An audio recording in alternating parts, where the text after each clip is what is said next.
Today we will begin our study of the profound and transformative text, the 37 Practices of a Bodhisattva. We are currently engaged in a detailed discussion of the fundamental principles embodied within the Six Paramitas. Among these crucial Six Paramitas, previously we have already covered the Paramita of generosity and the Paramita of ethics. Then we discussed the Paramita of patience, so we've covered 3 so far. Today we will start with the Paramita of diligence. The Paramita of patience was covered in the last class.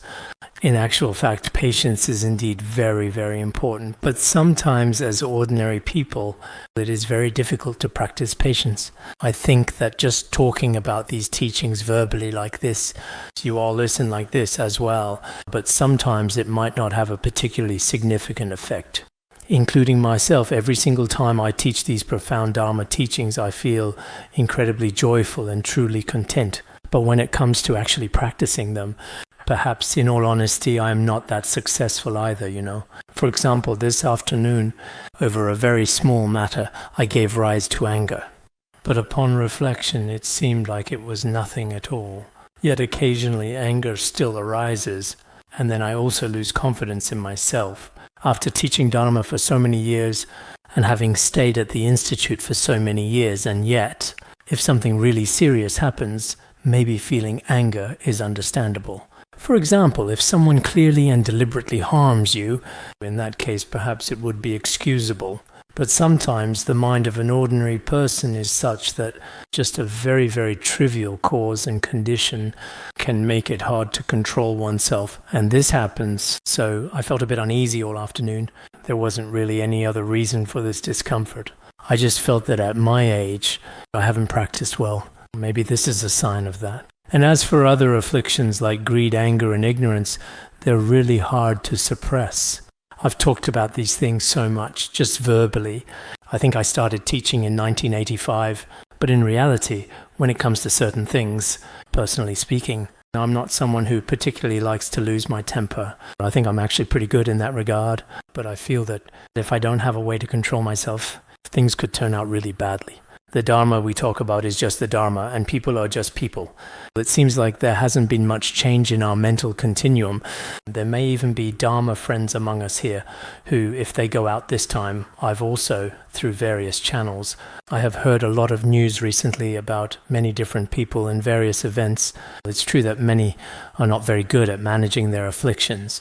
Many people, whether in daily conversation or when they encounter even the slightest issue, get anxious, and then when something minor happens, they push the responsibility onto others involved. Even when nothing has actually happened at all, they still worry and are extremely fearful. In fact, all of this shows that our practice hasn't reached a sufficient level. Of course, I myself probably bear a significant responsibility for this. Every day I am here, taking up so much of everyone's time, constantly talking at length. But if I haven't truly practiced well in my own mind stream, then leading others might end up being the same. Maybe I can explain a bit of theory to everyone, but my own practice seems to be getting worse and worse. In this particular case, I'm truly thinking, for example, if we are diligently practicing patience right now, as we just discussed. However, I truly do not know how each and every individual person is actually practicing their mindfulness. So I am seriously thinking that starting from tomorrow, we should diligently observe our own minds and inner thoughts for a substantial period of 100 days, carefully noting every detail. If you feel anger arise within yourself, if anger arises in your mind, it might be hard to record it, but if it shows in your speech or actions, then record it yourself. This includes me as well. I will do the same. Let's see if this method brings about even a slight change. Actually, I interact with worldly people every day, including people in our institute. Comparatively speaking, whether it's with Khenpos, Khenmos, or Dharma friends, I'm not really someone who looks down on everyone. I'm not that kind of person, but sometimes indeed, if there isn't a good wisdom present in my mind stream, even though we just talked about the perfection of patience, over some trivial matter, anger can still arise, and then I might say something as well. Even though we are all Buddhists, it's not a big deal, but sometimes I do feel this way about myself too. So in that case, Starting tomorrow, let's keep a record ourselves. For example, whether or not we truly felt anger in a day, whether it showed up in our actions or speech. If it did, record all of it. Don't hide anything. After all, we are all disciples of the three jewels. Once a month, the Khenpos and Khenmos will tally it up and then share it in class. I will do the same. At the end of the month, if we're all present, I'll share how many times I got angry. If it showed up in our actions or speech, let's observe for 100 days. But who knows if everyone will still be here after 100 days. If you look at impermanence now, just yesterday, Japan's former Prime Minister Shinzo Abe, in just a few short seconds, he was giving a speech, and then suddenly his life was gone. That's how people are. Impermanence is definitely a loss, and loss is certainly not happiness. No one can say for sure about this. But no matter what, let's temporarily practice patience for 100 days and keep a record of our actual actions. Let's take a moment to see if anyone has truly changed, even just a little bit. Please take a good look at yourself too, and carefully observe how your own personal practice is progressing and developing. I've heard that some people here are indeed not doing very well at all. Whether it's in class or in your department or among the people you interact with, you often lose your temper and say all kinds of angry words and act out of anger. All of these things should be recorded. That way, when the time comes, we can take a look. Practicing patience for 100 days. This is actually a very basic method of counteracting it. But maybe for us, unlike me, I believe you all can do it. But sometimes maybe it's because of age. Over the past few years, it seems my sense of renunciation has grown stronger and stronger. Whether it's teaching or explaining the Dharma, a lot of things seem to have become maybe just words, just a little bit. But when it comes to the actual state of practice, it may require genuine practice. I've had this feeling many times as well. So I truly think that each and every one of us should first take a look at our own mind of patience for now and see whether we can actually cultivate it. Starting from today, everyone should do this. Make a vow before the three jewels and don't hide anything. Examine yourself. There's no need to hide anything from your own Khenpo or Khenmo either. There's really no need to conceal anything. Then when the time comes, you can also do a tally at the end of each month in the class to see who some people truly have a very good level of practice. Their attachment and anger are relatively weak. But if some afflictions are very strong, then indeed, even in such a sacred place, I've heard that some Dharma friends often have conflicts with their companions and colleagues many times. They say their motivation is actually okay, but their temper is especially bad, really terrible. There are quite a few people like this. In this case, I think your practice definitely hasn't achieved any real success. As we discussed earlier, even a single moment of anger can destroy the merit accumulated over hundreds or even thousands of eons. This isn't just an empty statement or a performance. It truly can destroy the virtuous roots within our mental continuum. Sometimes the object that triggers our anger, if it's a strict Dharma friend, a monastic, or a bodhisattva, then in such a case, it's even more inconceivable. But as for ourselves, we seem to take it for granted and don't really care. The law of karma and its consequences is truly frightening. If our practice is especially poor, and we just live in this world, or simply put on a show, and stay in a monastic community like this, I think there's not much meaning in it. You might as well just stay in the secular world and go along with the crowd. It's all the same. Otherwise, I think in such a precious Dharma center as ours, if our minds cannot be transformed for the path, and we are constantly plagued by all kinds of afflictions, then it seems that for you, practice is also useless. It's just a waste of time. So I think, on one hand, even a small matter can trigger our patience with ourselves. I just finished speaking. I am the speaker. Logically speaking, as the speaker, at the very least, I should have a little bit of superiority, but in reality, if it's something bigger, in the past I've also encountered situations where some people really tried to harm me, slandered me in very, very serious ways. Some even tried to harm me with a knife. I've experienced this many times in my life, but at those times I might actually have been a bit, because beforehand I was always perhaps prepared in other ways as well, so it was a bit easier to handle. But sometimes, even among our Vajradharma friends, or among close friends and family. At such times, sometimes it's also that even very small things become unbearable. This is a very poor aspect of my practice. Today, it's not that I'm anything special, nor is it that my Dharma friends have provoked me. But in reality, it's my own mindset. Sometimes I genuinely experience this kind of aversion, and consequently, I often feel a little bit lacking in confidence regarding my own personal practice. I think many of you probably wouldn't be like this. You might see this and think, wow, that's really ridiculous. You might think that way. But maybe there are some of you who are just like me. If that's the case, then starting tomorrow, let's also observe our own anger. Even Atisha himself was like this in the past. In words of my perfect teacher, Jacques would measure how many discursive thoughts arose in his mind stream. So let's not talk about anything else for now. Like ignorance, arrogance, or greed, let's set those aside for now. As for anger in the Mahayana path, especially we studied the 37 practices of a bodhisattva. Every day, the 37 practices of a bodhisattva Togme Sangpo put these teachings into practice.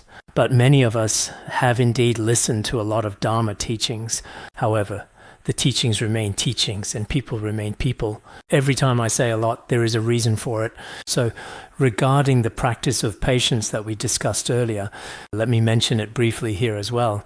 I also want to start from today, whether it's in front of the Sangha or the Three Jewels. It's also a way to observe ourselves. Just like how people in the world nowadays often need to test their own mental state and heart condition. There are specialized methods of measurement.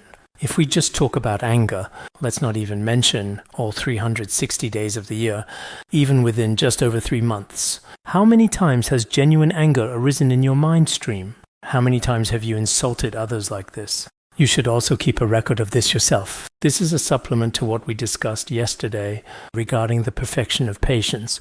It's an addition to the previous lesson. So today, let me talk to everyone about this.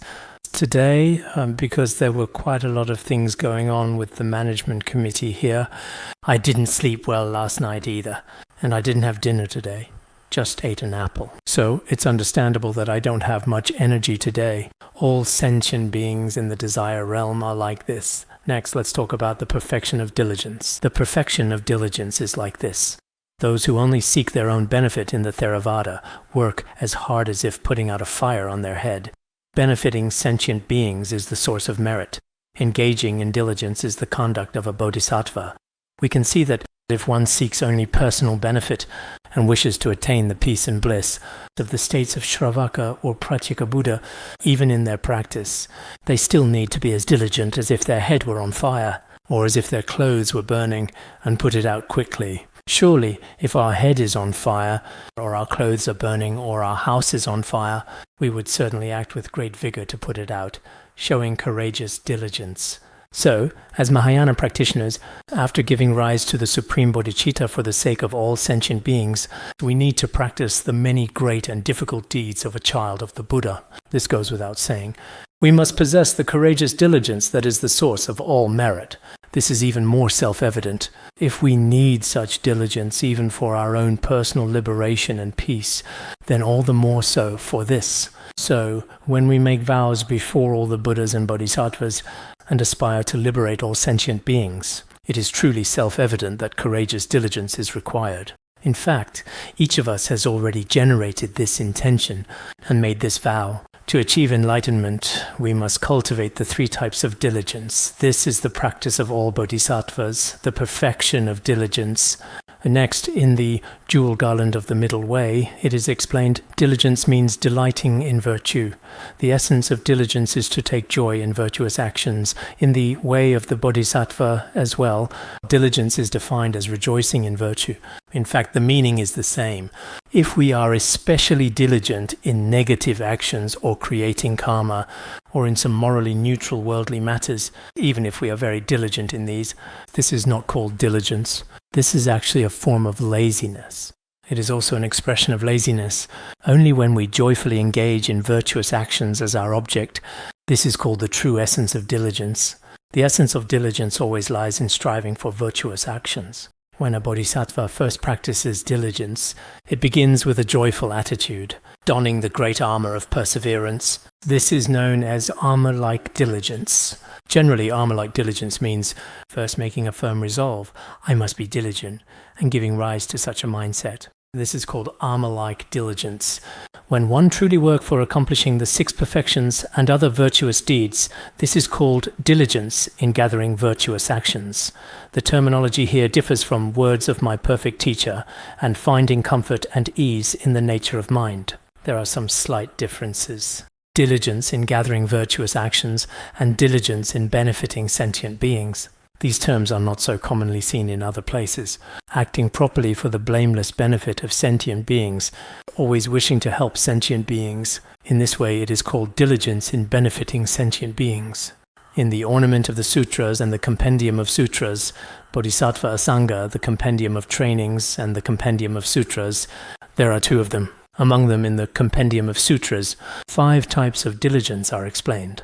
I haven't had time to look this up, but it seems that in the Ornament of the Sutras there are 6 types. For each of the paramitas, we discuss its essence, cause, result, and function, as well as their classifications and complete aspects. There are indeed 6 types. As for these classifications, they can be divided according to the object, the essence, or the function, and to the preparatory practices. I'm not sure how it's divided in the Compendium of Trainings. As it explained here, in both Ornament of Sutras and Compendium of Trainings, diligence is divided to 5 categories. As for the faults of lacking diligence, what are they? In the Sutra of Mindfulness it is said, all afflictions have one root, which is laziness. The root of all faults is actually laziness. Whoever has even a trace of laziness will have none of the Dharma. As long as a person is lazy and slothful, they will certainly have no Dharma at all. Among all faults, the most serious is laziness. If we are lazy, then all faults will naturally arise. If there is no diligence, one will be swayed by laziness and lack virtuous qualities, losing all the significant benefits of this present life and the one to come, the next. Everyone might unfortunately be lazy and easily distracted every single day, chatting all day long, endlessly. Recently I've heard that some of our Dharma friends not only just chat, but many people here truly. Recently, many of our Dharma friends here, including some long-time practitioners, have somewhat lost their confidence. They talk about all kinds of rumors, including what has happened recently, who got arrested, who did what, all of which are completely baseless things being spread around from person to person. So in the future, isn't it true that nowadays, even the country often, spreading rumors and fabricating lies, this is something that needs to be seriously criticized? Actually, on our side, if there really are people who deliberately spread rumors, these people should at least be temporarily banned from attending classes for a year. It should be like this. Sometimes we need to observe for a while. Otherwise, some of the voices coming from our side might have a purpose behind them. Maybe some people are deliberately involved in the middle, and in the end, as the rumors keep spreading, there's actually no such thing at all. Then all sorts of things get spread around. Some are about fear, some are slanderous, just all kinds of things like that. Whether as a true monastic or not, these are still very frightening matters. Maybe what I've seen lately has all been negative, which is my own problem. But maybe it's also that among us, as people often say, there are some that are rather excessive. It's not enough to just mention it in class. The stewards should also observe the situation. If there are all kinds of rumors, are these actually true or not? If they're not truly accurate or factually correct, then why exactly is this particular person spreading such misleading things? It all ultimately comes down to carefully tracing it back to its origin. For example, who told you this? Then you ask them, where did it come from? Who told you? There must be a source for this. And in the end, some people just make up the source. Originally, among monastics and practitioners, there shouldn't be things like this. But on our side, it really does happen. I've found that there are several different types, all sorts of false statements. For these people, just saying in class, don't spread rumors, don't do this, is unnecessary. After we discover it, really, in the future, if I see someone deliberately spreading rumors, deliberately doing this, that person should temporarily not be allowed to hear the tantric teachings. They should be banned from the entire class for the time being, not allowed to listen. And in class, in all our classes, big and small, This absolutely needs to be made abundantly clear. Some people are always spreading all kinds of baseless talk and unfounded rumors. These kinds of people are really infuriating. As a dedicated practitioner, the things you thoughtfully say should always conform to both worldly and transcendental truths, reflecting deep wisdom and understanding. For example, over here we often hear things like, who is a spy, a clandestine operative, who has been arrested, apprehended by authorities, and who has deep, extensive connections with the Asuras, a powerful and influential group. What's been going on with someone recently? There must be some reasons behind these things. And there are all sorts of other types as well. So if any of these are discovered, if it's really true, you can speak up about it. But if it's not true and someone is just making things up, I hope our stewards, Khenpos and Kampos, will pay attention to what I'm saying, especially recently. Just like how worldly people do things, we need to catch a group of people and show everyone. Among our practitioners here, there are always people spreading all sorts of nonsense. Let's first single out a group of these people for everyone to see. What exactly did they say? How did they say it? Why did they say it this way? Let's first expose them to everyone. Let everyone see. And after everyone has seen, from today on, whether they're in a class or not, they can't attend my classes anymore. They're not allowed to listen. Khenpos and Kampos, you can decide for yourselves. You have your own freedom. But I really dislike people who talk nonsense. They just make things up. Their words aren't truthful at all. Now, some people might be like this because before, when they were lay people, maybe they were business people, and they've always been careless with their words. Some people just speak without any filter, saying whatever comes to mind. People like this, actually, some of them can cause a lot of harm. If there were no harm at all, then it wouldn't matter. But when one person tells 10 and 10 tell 100, Mipham Rinpoche, in the 4th chapter of The Words of My Perfect Teacher, specifically discusses the topic of speech. I've also talked about this many, many times. But just talking about it isn't enough. So for some things, we really need to put them into practice in real life. I'm not joking today. The managers here, about all the various rumors being passed around below, should privately look into them. Find out who told you these words, and then who told them these words. Try to clarify things from the official perspective of our Vajra subjugation community, whether it's lay practitioners or monastics. There are things that never actually happened at the Institute, but in the end, when they reach society, they've already turned into something that seems completely real. This is very frightening when it happens. If something like this happens in the Institute, and if it's just the behavior of a very foolish person, then let's not bring it up. I wouldn't mention it in such a large class either. But there are often all sorts of incidents like this. So regarding this matter, maybe some people are doing it on purpose in the middle, whether they're so-called agents, so-called spies, or whatever you want to call them. They have ulterior motives and other intentions. So let's not talk about diligence for now. If we haven't even eliminated the major obstacles to practice, if those haven't been removed, then on the surface we may all appear to be practitioners, monastics, but in reality everything has already decayed. There's nothing left, not even the most basic conduct of an honorable person in the world. And if we lack the virtues of an honorable person, then perhaps our study of Mahayana Buddhism is nothing more than a kind of just very beautiful empty talk. Other than that, it has no real meaning. This is the fault of lacking diligence that we just discussed. Now, as for the merits of diligence, the ornament of the sutras also says, good resources are superior with diligence. Relying on it, one attains accordingly. It also expounds on the many merits of diligence. The entering the middle way also says, all merits follow diligence. The way of the Bodhisattva also says, diligence attains Buddhahood. Without wind, nothing moves. Without effort, merit cannot arise. If there is no wind, it is impossible to move anything. In the same way, if there is no diligence, then worldly and transcendental merit cannot possibly be generated. Even the Shravakas and Pratyeka Buddhas, who only accomplish their own benefit, require vigorous diligence. All bodhisattvas should be 100 times more diligent. The ornament of the sutras says, those who shoulder the burden of sentient beings, if they proceed slowly, they are considered to be ugly. Bound by various ties of self and others, diligence should be 100-fold. This is something we often quote, because if one is a bodhisattva who has generated bodhicitta, one already carries the heavy responsibility of liberating all sentient beings on one's shoulders, such a heavy burden. If our actions are especially slow, that is not very dignified. We should definitely do many more beneficial things and actively take part in more volunteer works. As bodhisattvas, it is right to be very busy. If you have generated bodhicitta, but you have nothing to do and don't want to do anything, except for committing negative actions or creating bad karma. If you do nothing at all, then that is not dignified. Why is that? Because all these sentient beings, both oneself and others, are so pitiably bound by afflictions in samsara. So if we want to liberate them, we need 100-fold diligence.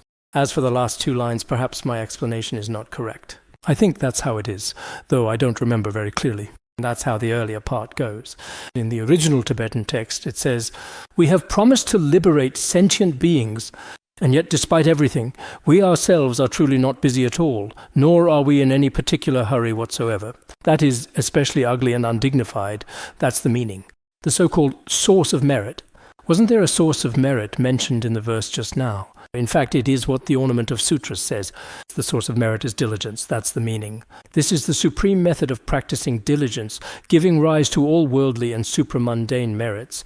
It is the supreme practice that produces all merits, both worldly and transcendental. Venerable Atisha also said, "Because of laziness, we should now be as diligent as a blazing fire." It is because of laziness that we have been drifting in samsara up to now, which is truly pitiable.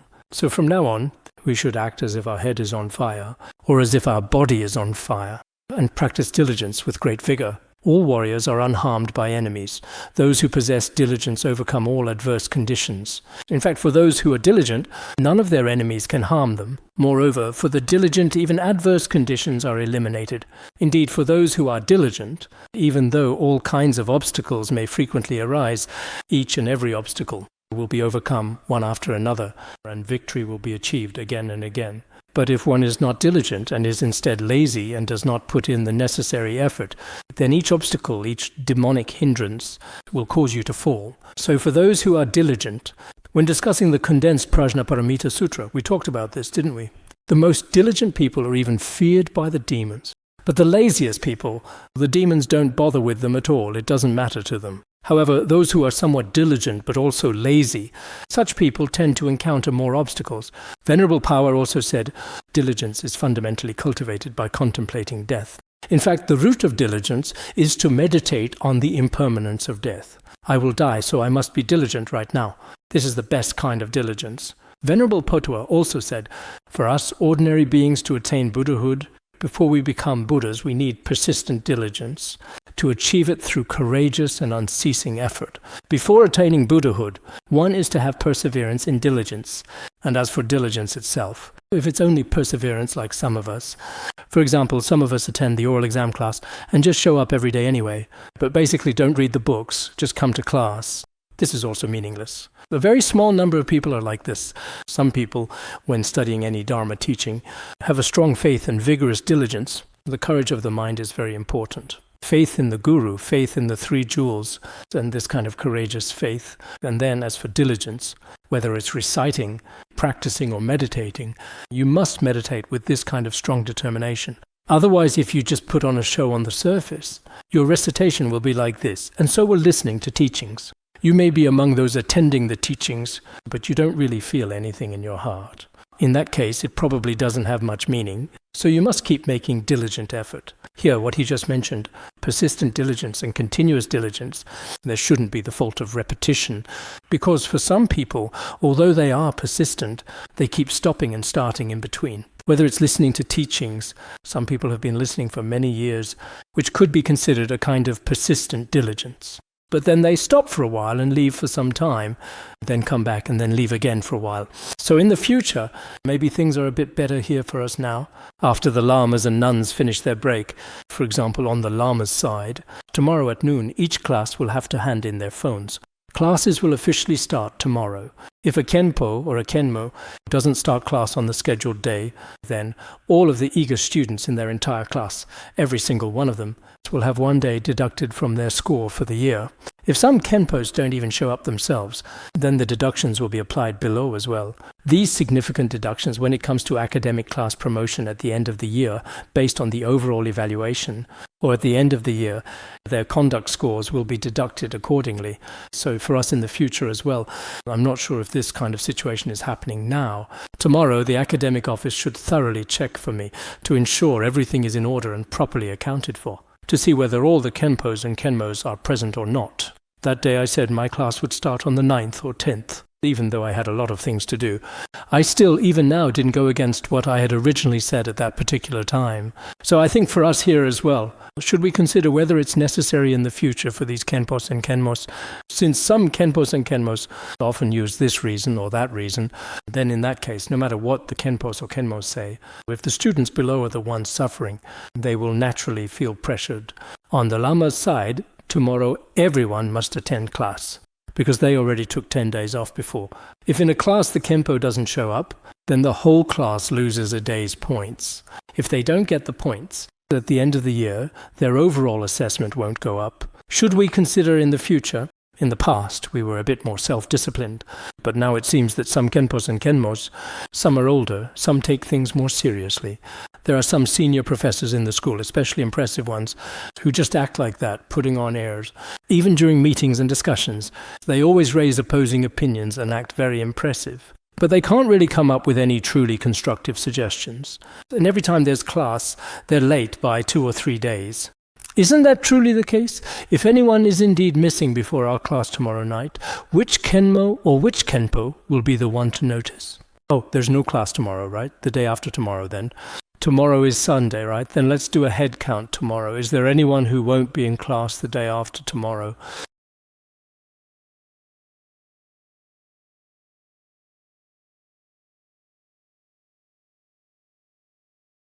We still need to have some kind of system. It's better if there isn't this kind of situation. But if there is, at least there should be a beginning and an end. Otherwise, let's do a head count tomorrow. If there's class the day after tomorrow, then tomorrow for sure. If I'm not here before class starts, then there's no way to have class the next day. You all can check on this tomorrow.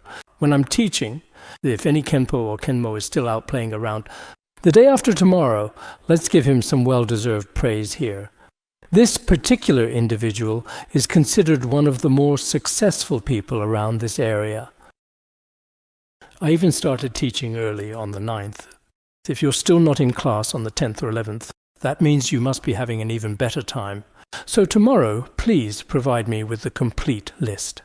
The Venerable also profoundly stated that it is essential for us to cultivate and give rise to a deep and pervasive sense of impermanence within our mental continuum. In the initial stages, this crucial practice is firmly established and supported by the powerful cause of armor-like diligence. In his continuum, potawa, right? If impermanence is to arise in his continuum, it first comes through a kind of armor-like diligence, a steadfast and unwavering commitment. What exactly does that truly mean in practical terms? The Venerable also said that impermanence should arise in our continuum. If impermanence is to arise in our continuum, first and foremost, it must be with armor-like diligence as the cause. I must be diligent, taking this as the cause. Only then can impermanence arise, right? Then Geshe Karawa said, without diligence, no virtue will arise. Therefore, in order to deeply meditate upon the profound concepts of death and impermanence, one must diligently and completely eliminate all forms of laziness and procrastination. Without diligence, no virtue will arise. That's right. So here, the main practice is to use the contemplation of death and impermanence to eliminate laziness. All these scriptural teachings unanimously state that diligence is necessary, that one must abandon the trivialities of this life, and that one must also remember death. In fact, this Buddhist view of impermanence is a bit different from other worldly views of impermanence. When it comes to the Buddhist perspective on impermanence, all scriptural authorities and great masters say that if you want to be diligent, you must first let go of trivial matters and see through this present life. Only by remembering death can you truly practice. Togme Sangpo Rinpoche, Bodhisattva Togme Sangpo. He himself also said, with laziness neither self nor others benefit. Abandon other matters and diligently cultivate virtue. If we are lazy, even our own, some people who are lazy, not to mention anything else, can't even wash their own bowls. They can't even wash their own clothes. When they walk, if their shoelaces happen to come completely undone, they absolutely won't even bother to tie them up at all. You can tell just by looking at some people on the street that this is definitely a very lazy person. No matter what, they can't even wash their own clothes. If they don't even wash up or brush their teeth, then as for spiritual practice beyond the mundane, it's even more out of the question. So for lazy people, neither benefiting themselves nor others is possible. Abandon other matters. Therefore, we need to let go of some other things. We should diligently strive for liberation and enlightenment. All virtuous actions depend on diligence, so if you wish to benefit yourself and others, all virtuous actions truly rely on hard work. Some of our Dharma friends now really haven't gone out much this time, have they? They were busy reciting, reading books, listening to teachings, and taking notes. Many things can be accomplished during this time. This is also very good, because all virtuous actions depend on one's diligence. With diligence, things can be accomplished.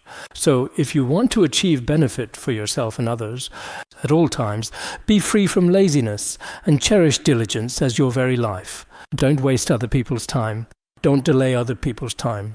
Time is life. This is true even for worldly people. Philosophers say the same thing. So if you are eating with others, don't let the conversation drag on for too long. This place is not a worldly center. If it were a worldly center, today you might drink with others, tomorrow play with others, or go to the movies the next day, just passing the time like that. But here it really is different.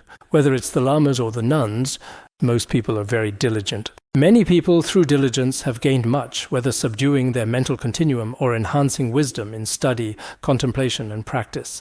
It plays a very significant role. So from now on, for those of you who like to hang out and play around and keep talking about all sorts of random things, like how you fooled around this time and so on, among you, there are some who like to tell lies, adding a lot of your own fabrications. But there's really no need for that. Whether you succeed or fail at fooling around, it doesn't matter. No one is going to care about your business. Generally, people who aren't skillful in speaking always talk about their own stories. If no one is asking about your story, like what I like to eat, what my family is like, what I used to be, what I look like among us Tibetans, there's a saying that when men get old, they love to talk about how heroic they were, and when women get old, they love to talk about how beautiful they used to be. So if you are constantly bragging about yourself and your past achievements, it truly means you are already quite old. So from this moment on, for many different things, what I mean is today we're talking about diligence. When we talk about diligence, I hope that if you really can't be diligent yourself, as His Holiness used to say, if you listen to a class and then fall asleep, just don't disturb others. His Holiness has also said this many times before. Don't disturb others. You can sleep so soundly that you can't even tell head from tail. You know what I mean, right? You should all understand what that means. If you pull the blanket over yourself, you can't even tell where your head or your feet are, sleeping like this. His Holiness used to talk about this often as well. Don't disturb others. As for diligence, look here. At all times one should never be lax and must always be diligent. You should cherish your precious time as dearly as your very own life. If someone truly lacks diligence, it really has a big impact on others. If you are diligent, you have a sense of time, even if it's just 1 minute or 2 minutes, even if it's just making a phone call, even if it's just communicating with someone else, that time is as precious as life itself. You can cherish it yourself. If you don't do this, the other person might feel awkward or embarrassed too. But in your heart, indeed, everyone truly has their own unique schedule, their very own personal sense of time. Consequently, everyone should genuinely treat diligence in this particular and thoughtful manner. The best is to be diligent yourself. But if you really can't be diligent, it's best not to affect others' practice either. Don't disturb others' rest or their study and contemplation. It is also said, for the sake of countless sentient beings, he also aspires to practice the 3 diligences and puts them effectively into concrete action. All right, everyone, let's pause and stop our discussion here for today.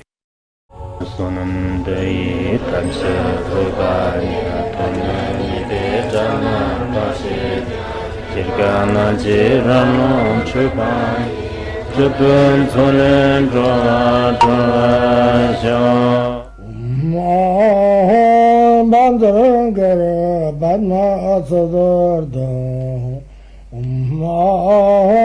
Bandangara Badna Sodargye Bandangara Badna Sodargye